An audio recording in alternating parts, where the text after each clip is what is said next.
Olá, meus queridos, bom dia, bom domingo para todos nós, graças a Deus. Estamos aqui mais uma vez, meus queridos, para darmos o início a mais um estudo da Palavra de Deus. Muito obrigado pelos irmãos, os inscritos em nosso canal, os irmãos que têm demonstrado, um grande interesse em estudar a Palavra de Deus, em examinar a Palavra e também acreditar que a linha doutrinária do preterismo é a melhor linha para você estudar e entender a palavra do nosso eterno, o Criador.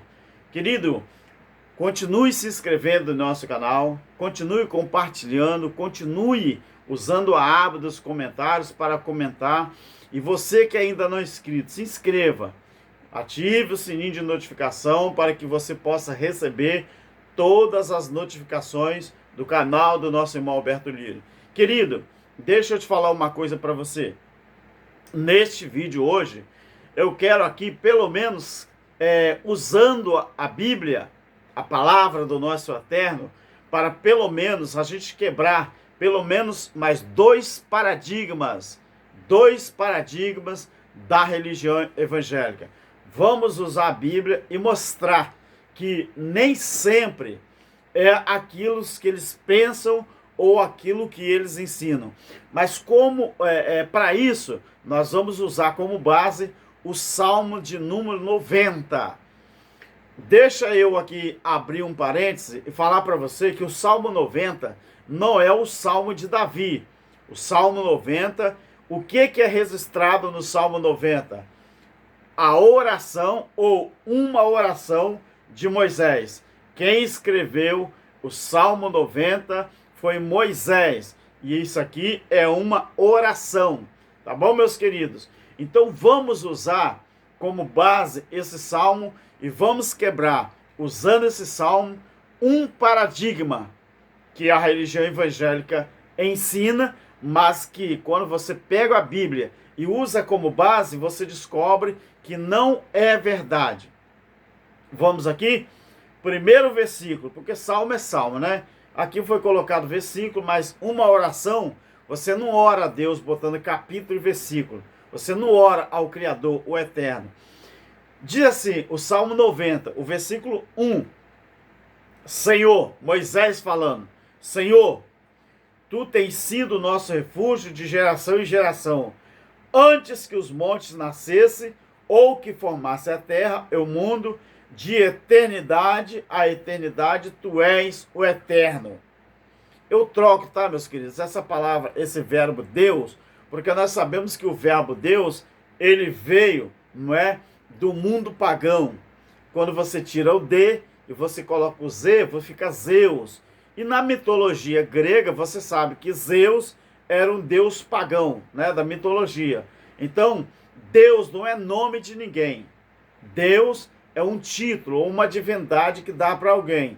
Então, nós sabemos que o nome do nosso eterno não é esse verbo aqui, Deus. Tá bom, querido? Então, Deus é o nome de divindade, não é nome próprio, tá bom? Então, disse Moisés aqui, Tu reduzes o homem ao pó, dizendo, voltai ao pó, ó filho dos homens. Ou seja, voltai ao pó, ó filho dos homens, isso aqui é imperativo. Não tem outro jeito de escapar da sepultura, do Hades, do Tártaro, do Geena. Não tem outro jeito de escapar fisicamente. Todos os homens, todos os seres humanos, eles precisam de voltar para a terra, porque eles vão virar pó da terra. Então, tu reduzes o homem ao pó, dizendo, voltai ao pó, ó filho dos homens. Tu reduz o homem ao pó, ou seja, ele volta para o pó. Então, observa, tu os arrebata no sono da morte. São como a erva que cresce de madrugada. Ou seja, o homem, ele precisa voltar para o pó. Por quê? Porque é no sono da morte que Deus, o Criador, o Eterno, os arrebata. Tu tu os arrebata no sono da morte. Porque a morte, ela é uma passagem. A morte, ela é ali usada como um closet, aonde se troca de roupa. A carne, ela volta pro pó, vira pó, volta para a terra. Mas o espírito, ele volta para o eterno Criador, aquele que os fez. Então, está escrito aqui: de madrugada cresce e floresce, e à tarde corta-se e seca. Somos consumidos pela tua ira, e pelo seu furor nós fomos angustiados. Somos angustiados. Moisés que está falando, somos. O verbo aqui é possessivo. Somos. Ele está se incluindo também. Então, diante de ti, pusestes as nossas iniquidades e os nossos pecados oculto à luz do teu rosto. Todos os nossos dias vão passando na tua indignação. Acabam-se os nossos anos como um conto ligeiro. Agora vem o verso 10. Primeiro paradigma que nós vamos arrebentar, vamos quebrar da religião.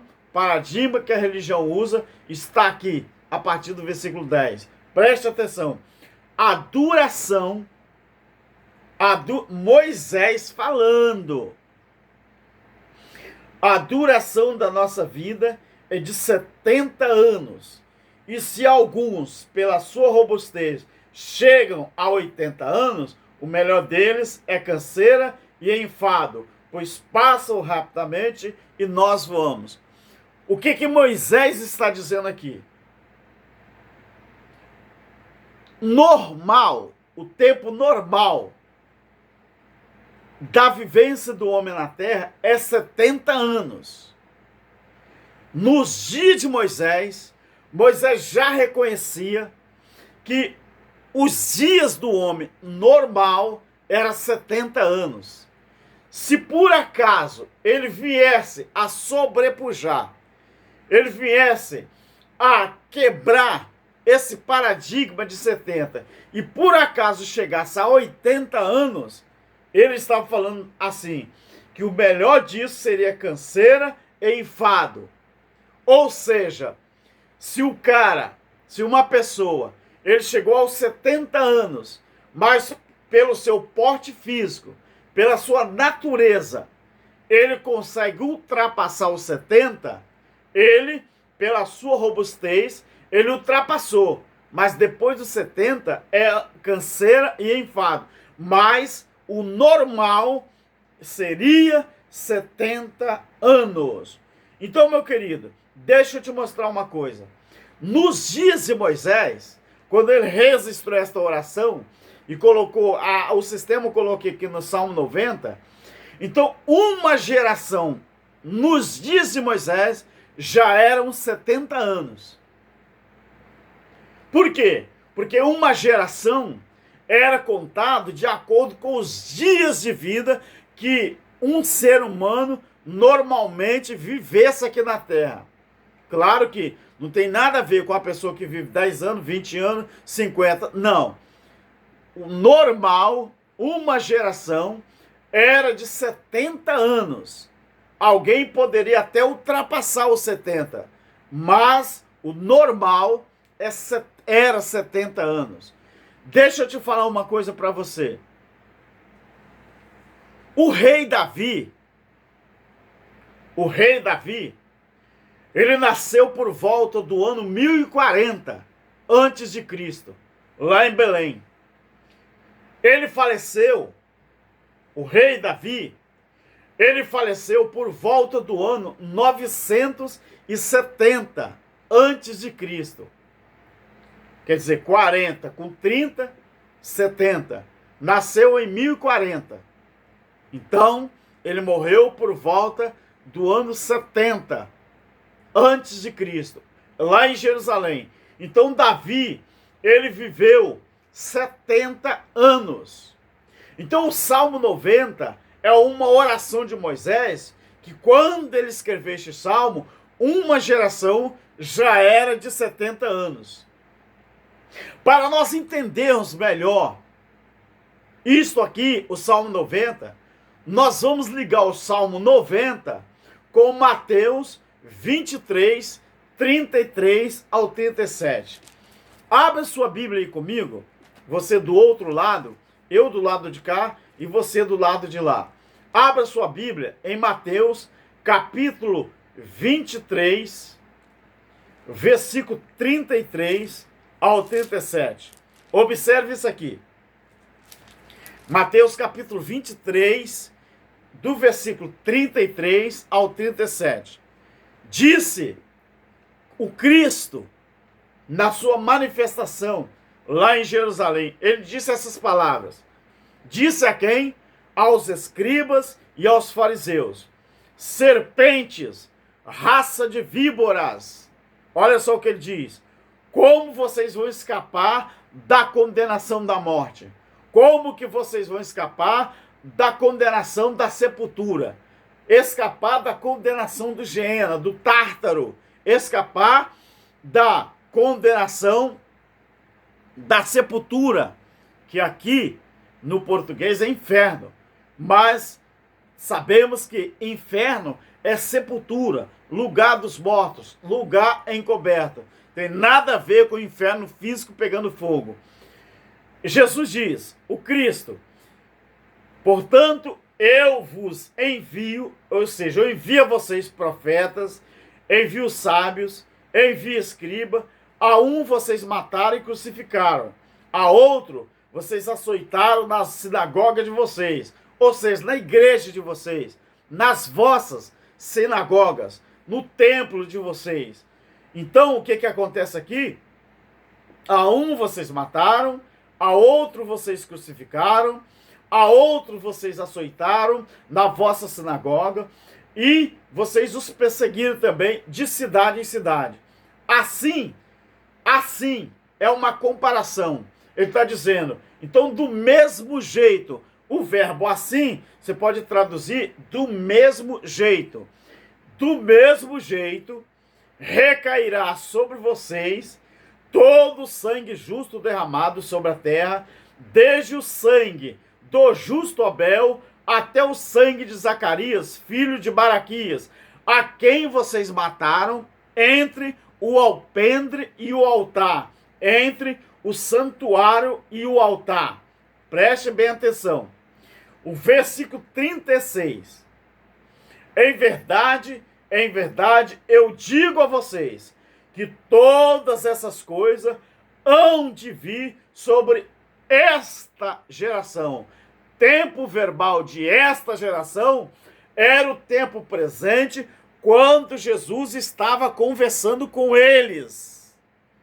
Se liga aos fatos, você consegue contextualizar esse trecho da Bíblia quando você associa o Salmo 90, versículo 10, a Mateus 23, 33 ao 37, você aqui aprende o que é uma geração. Não tem muito crente aí dizendo que o juízo, a grande tribulação, o ano 70 não está na Bíblia. Não tem muito crente dizendo isso, até líderes religiosos dizendo, mas o ano 70 não está registrado na Bíblia. Na Bíblia não está escrito que o Criador, o seu filho se manifestou no ano 70. Como que não está escrito? Se a Bíblia diz que uma geração era de 70 anos. Quando você liga os fatos, Davi viveu 70 anos. Moisés já dizia que nos tempos dele, uma geração já era 70. E por que Jesus falou que a grande tribulação, o templo iria ser derrubado no ano 70, na geração dos 70? Por que Jesus falou isso? Porque o tempo de uma geração, nos tempos de Jesus, começou a ser contado no seu nascimento, após o seu nascimento. Então vamos aqui ver o verso 37. Jerusalém, Jerusalém, que matas os profetas e apedrejas o que te são enviados. quantas vezes eu quis ajuntar os teus filhos, como a galinha ajunta os seus pintinhos debaixo das suas asas, mas vocês não quiseram. Querido, vamos entender isso aqui. Quando nós ligamos o Salmo 90, principalmente o versículo 10, a esse texto, junto com o seu contexto de Mateus, nós começamos a entender que o ano 70 está na Bíblia, sim. A geração de 70 anos está na Bíblia, sim. Porque tem gente que diz que não está, mas está sim. Agora dê uma olhadinha, ligue o Salmo 90 com Mateus 23, 33 ao 37, depois você liga os fatos também com Mateus 24, 33 ao 35. Mateus 24, 33 ao 35. Olha o que diz aqui. Igualmente vós, toda vez que tiver o vós na Bíblia, você pode trocar o verbo. Vós era no passado. Vós era no presente da fala. Então, quando eu uso vocês, eu estou usando o verbo na colocação do passado. Jesus fala aqui, olha, verso 33. E igualmente vocês, quando vide todas essas coisas, sabei que ele é um pronome se referindo ao próprio Filho do Homem. Sabei que ele está próximo. Você viu como que o Jesus de Nazaré era a própria manifestação do Cristo? Você está vendo como que ele se refere a ele mesmo? Ele está dizendo assim, o Cristo, igualmente vós, quando vide todas essas coisas, sabei que ele não está dizendo, sabei que ele estava se referindo a ele mesmo, mas o nome usando um outro pronome. Por quê? Porque o Jesus de Nazaré era o eterno se manifestado no Filho, Jesus de Nazaré. Mas quando ele viesse trazer o juízo sobre Israel, aí ele não era mais o Jesus de Nazaré. Ele mesmo se refere a ele como quem? O Filho do Homem. Ele diz, sabei que ele está próximo, às portas. Em verdade, eu digo a vocês, que não passará esta geração sem que todas essas coisas aconteçam. O céu e a terra passarão, mas as minhas palavras não vão passar. Ou seja, o céu e a terra iria continuar o curso normal, mas aquilo que ele falou, quando chegasse naquela geração, no final daquela geração, que era de 70 anos, iria bater e não ia sair antes de cumprir. Então o verbo até, na nossa língua portuguesa, é limite. Limite. Quando ele disse aos discípulos, eis que eu estarei convosco todos os dias, até a consumação do século. Ou seja, assim como a cruz era o limite do sofrimento, o juízo em Israel era um limite para recomeçar uma nova história. Você entendeu? Então por isso que ele disse, em verdade vos digo que não passará esta geração. De qual geração que Jesus, o Cristo, estava falando? Ele estava falando da geração do seu nascimento. Cristo nasceu no ano 1. O calendário gregoriano, ele começa a contar os tempos, não é? De 2000 anos, a partir do nascimento de Cristo. Antigamente, os tempos era contado com tempo regresso. Ele regredia, não é? Depois da cruz, é progressivamente. Antigamente, era regresso. Ia contando para trás, não é? Agora não. Depois do nascimento do menino, não é? Lá de Isaías 9:6, O tempo começou a ser contado para frente, no calendário gregoriano. Então, ano 1, ano 2, ano 3, quando nós chegamos ao ano 30, quando Jesus ele tem 30 anos, ele inicia o seu ministério. Ele desce ao Jordão para ser batizado por João. Ele fica 3 anos e meio, né? Desenvolvendo o seu ministério, pregando o reino, juntamente com seus discípulos.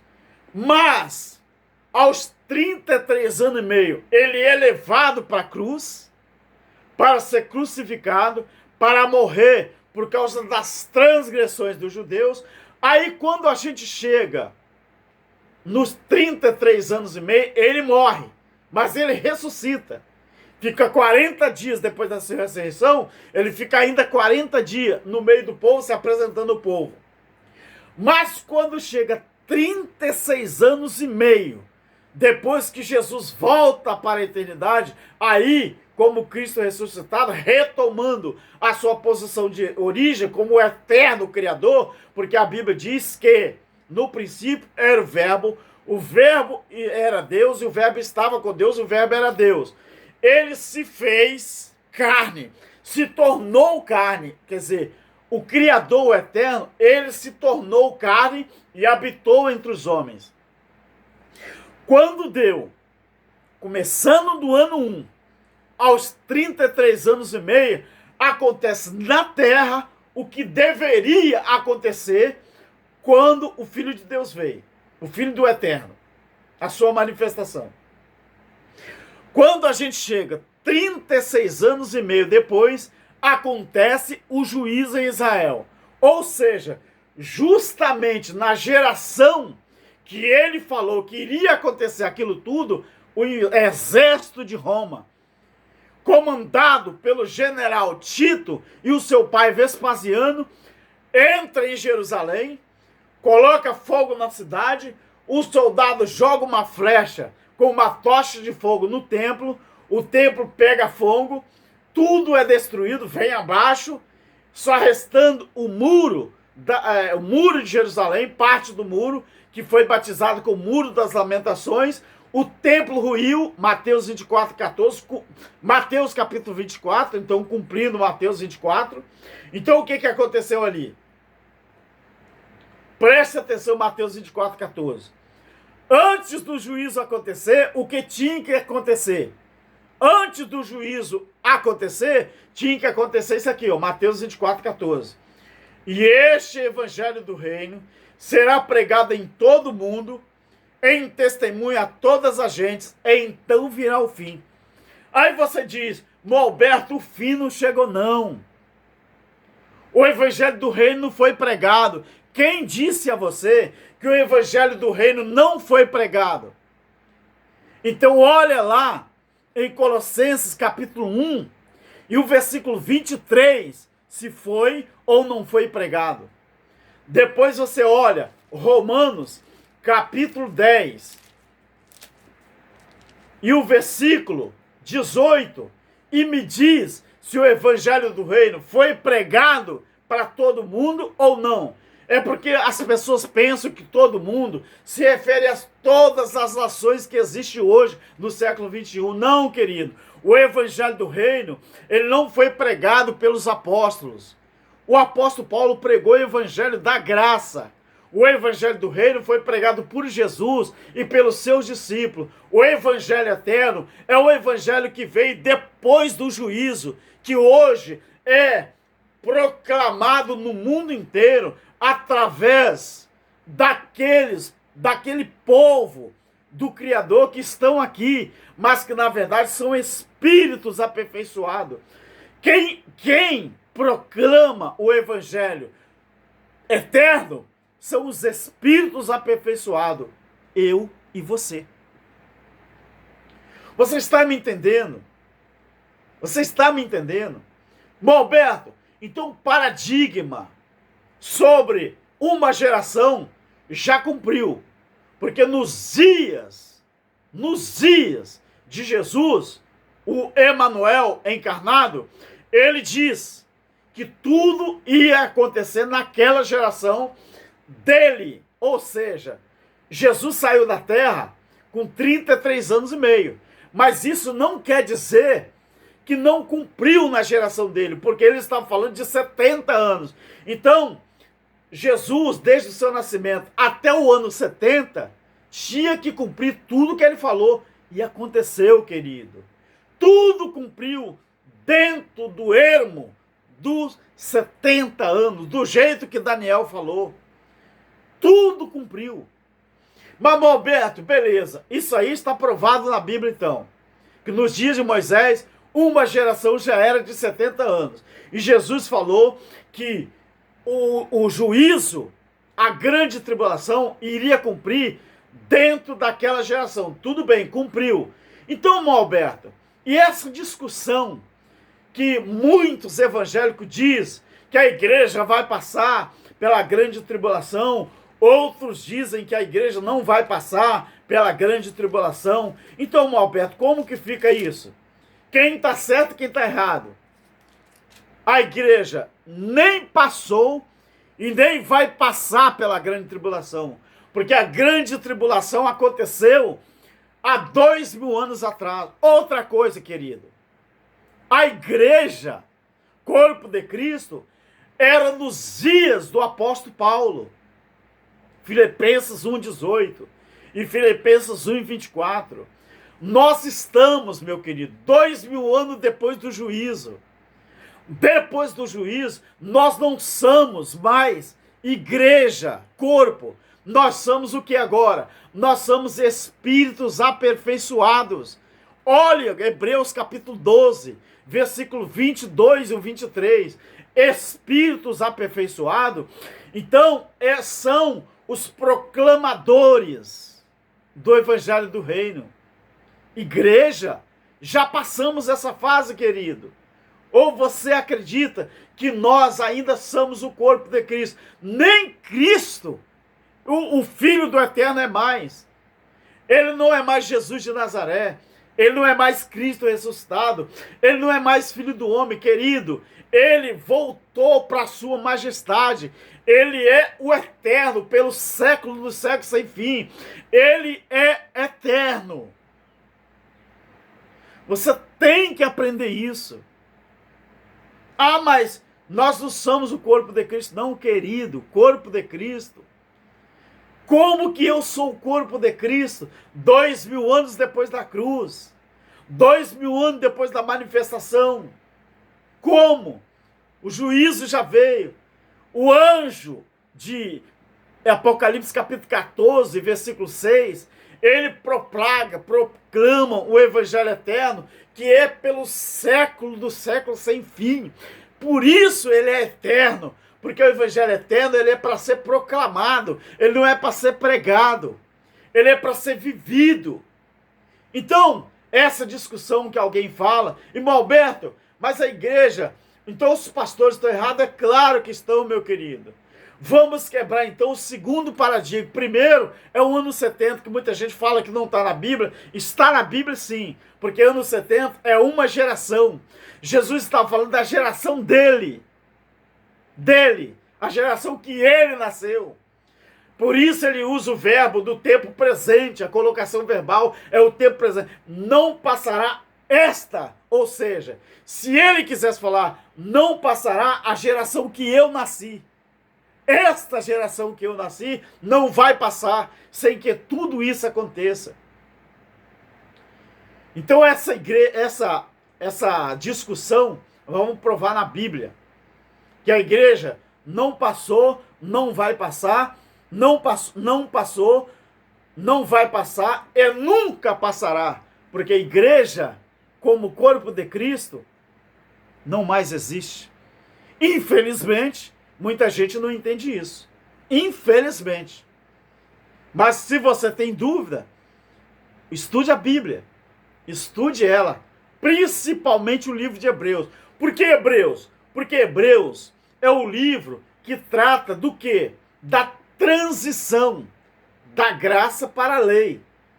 O livro de Hebreus, ele mostra a transição entre a lei e a graça. E o livro do Apocalipse, ele foi escrito para quê? O livro do Apocalipse, ele mostra a transição da graça para o evangelho eterno.